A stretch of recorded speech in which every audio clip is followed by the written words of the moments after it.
इस video lesson में हम सीखेंगे कि किस तरीके से एक्सेल में हम डेप्रिसिएशन कैलकुलेट कर सकते हैं। डेप्रिसिएशन यानी हम अगर कोई कार खरीदते हैं तो जैसे साल साल होते जाते हैं तो ये कार पुरानी होती है, तो हम इस कार की कीमत में कमी लाते हैं। इस कमी लाने की प्रक्रिया को डेप्रिसिएशन कहा जाता है। यानी हम कहेंगे कि हमारी कार थी 2 लाख रुपए की, अब हो गई ये साल 1,80,000, तो ये 20,000 हमने जो कम किया है इसे कहते हैं डेप्रिसिएशन। तो एक्सेल में किस तरीके से डेप्रिसिएशन कैलकुलेट करते हैं वह सीखेंगे। डेप्रिसिएशन कैलकुलेट करने के लिए पहली मेथड है जो है स्ट्रेट लाइन डेप्रिसिएशन मेथड, और उसके लिए हम फंक्शन यूज करेंगे वो है SLN। हमने B4 सेल में SLN यह फंक्शन टाइप किया है। SLN यह फंक्शन हम स्ट्रेट लाइन डेप्रिसिएशन कैलकुलेट करने के लिए उपयोग में लाते हैं। तो हमने यहां दिया is equal to SLN bracket open. सबसे पहले लेंगे हम कार की कीमत। हमने यहां 1,00,000 रुपए लिए हैं, तो ये है हमारे एसेट की कीमत। फिर SLN को दूसरा पैरामीटर है जो है सैल्वेज यानी स्क्रैप वैल्यू। अगर हम ऐसा पकड़ के चलते कि ये जो 1,00,000 रुपए की कार हमने खरीदी है ये 6 साल के बाद भंगार हो जाएगी, तो उस भंगार की कीमत, स्क्रैप की कीमत कितनी होगी, तो वो होगी 10,000। इसे कहते हैं सैल्वेज वैल्यू। तो अगला पैरामीटर होगा सैल्वेज वैल्यू।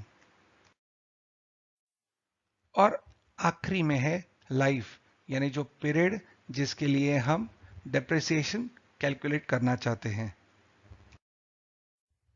तो अब B4 में हम फॉर्मूला टाइप करेंगे, देंगे is equal to SLN bracket open. पहला पैरामीटर है कॉस्ट। हमारे एसेट की कॉस्ट है सेल B1 में, इसलिए सेल B1 सिलेक्ट करेंगे। फिर देंगे कॉमा, फिर देंगे सैल्वेज वैल्यू। हमने वैल्यू डाली है B2 में, सेल सिलेक्ट करेंगे B2, फिर देंगे कॉमा, और फिर आखिरी पैरामीटर है लाइफ जो है सेल B3 में। फिर ब्रैकेट क्लोज कर देंगे और देंगे कंट्रोल एंटर।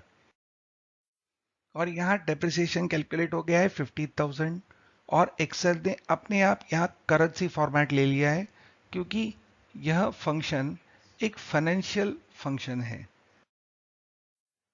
तो कार की कीमत थी 1,00,000 और हर साल 15,000 डेप्रिसिएशन होगा, तो 15,000 इंटू 6 तो होगा 1,00,000 माइनस 90,000 जो है स्क्रैप वैल्यू 10,000। डेप्रिसिएशन एक और मेथड से कैलकुलेट किया जाता है जिसे कहते हैं फिक्स्ड डिक्लाइनिंग मेथड। इस मेथड में पहले साल का डेप्रिसिएशन ज्यादा होता है और हर साल कुछ परसेंटेज के हिसाब से यह डेप्रिसिएशन कम होते जाता है जब तक स्क्रैप वैल्यू नहीं आ जाती। तो इस फंक्शन का नाम है डीबी। तो सीखेंगे कि डीबी फंक्शन का किस तरीके से हम एक्सेल में उपयोग करते हैं। यहां हम सेल E2 में डेप्रिसिएशन कैलकुलेट करेंगे, इसलिए यहां फंक्शन टाइप करेंगे इज इक्वल टू डीबी, फिर ब्रैकेट ओपन। फिर पहले होगी एसेट की कीमत, दूसरा पैरामीटर होगा सैल्वेज वैल्यू, तीसरा होगा कितने साल के लिए हमें डेप्रिसिएशन कैलकुलेट करना है, और अंत में होगा कौन से साल का डेप्रिसिएशन हम कैलकुलेट करना चाहते हैं। फिर इस फंक्शन को हम ऑटो फिल करेंगे पूरे 6 साल के हिसाब से डेप्रिसिएशन कैलकुलेट करने के लिए। तो अब हम E2 में हमारा फॉर्मूला डालेंगे, is equal to DB bracket open. पहला पैरामीटर है एसेट की कीमत यानी कि कॉस्ट। कॉस्ट हमने लिखी है सेल A2 में, सेलेक्ट करेंगे उसे, फिर देंगे कॉमा। दूसरा पैरामीटर है सैल्वेज। सैल्वेज वैल्यू है B2 में, फिर देंगे कॉमा। उसके बाद अगला पैरामीटर है लाइफ, फिर लाइफ सिलेक्ट करेंगे 6 इयर्स, फिर देंगे कॉमा। अगला पैरामीटर है हम कौन से पीरियड के लिए यह डेप्रिसिएशन कैलकुलेट करना चाहते हैं। यह होगा साल में यह पीरियड। इसके आगे एक ऑप्शनल पैरामीटर है जहां मंथ्स दे सकते हैं। उदाहरण, अगर हम डेप्रिसिएशन 1 साल और 7 महीनों में देना चाहते हैं तो यहां 7 देंगे। इस उदाहरण में हम डेप्रिसिएशन केवल साल के हिसाब से निकालना चाहते हैं, इसलिए हम केवल पीरियड सेलेक्ट करेंगे। सेलेक्ट करेंगे सेल D2, फिर देंगे ब्रैकेट क्लोज और देंगे कंट्रोल एंटर। तो यहां अब कैलकुलेट हो गया है हमारे पहले साल का डेप्रिसिएशन जो है 31,900। और आप देख सकते हैं कि यहां अपने आप करेंसी सिंबल आ गया है क्योंकि यह भी एक फाइनेंशियल फंक्शन है। अब इसे हम ऑटोफिल करेंगे 6 सालों के लिए।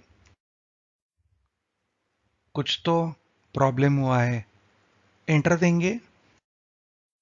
यहां फॉर्मूला में कुछ गड़बड़ी है तो फंक्शन की दबाएंगे F2। तो यहां फॉर्मूला हमारा कुछ गड़बड़ हो गया है। ऑटोफिल करने के कारण हमारे पहले 3 पैरामीटर्स गलत हो गए, पर आखिरी का पैरामीटर बराबर है। तो हम अब सेल A2, B2 और C2 को लॉक करेंगे। तो अब सेल E2 के फॉर्मूला में हम चेंजेस करेंगे, कीबोर्ड पे देंगे F2। अब हम पहले 3 पैरामीटर्स को सिलेक्ट करेंगे और यहां दबाएंगे फंक्शन की F4। ऐसा करने से हमारे सेल एड्रेस में डॉलर का सिंबल आ जाएगा और सेल A2, B2 और C2 लॉक हो जाएंगे। अब देंगे कंट्रोल एंटर। अब ऑटोफिल कर लेंगे। अब हमारा डेप्रिसिएशन सही आ रहा है। दूसरे साल के अंत में हमारा डेप्रिसिएशन हो जाएगा 21,723, जो अब पहले साल के हिसाब से कम है। और लास्ट ईयर यानी 6th ईयर में डेप्रिसिएशन हो जाएगा 4,672 और स्क्रैप वैल्यू हमारी बचेगी 10,000।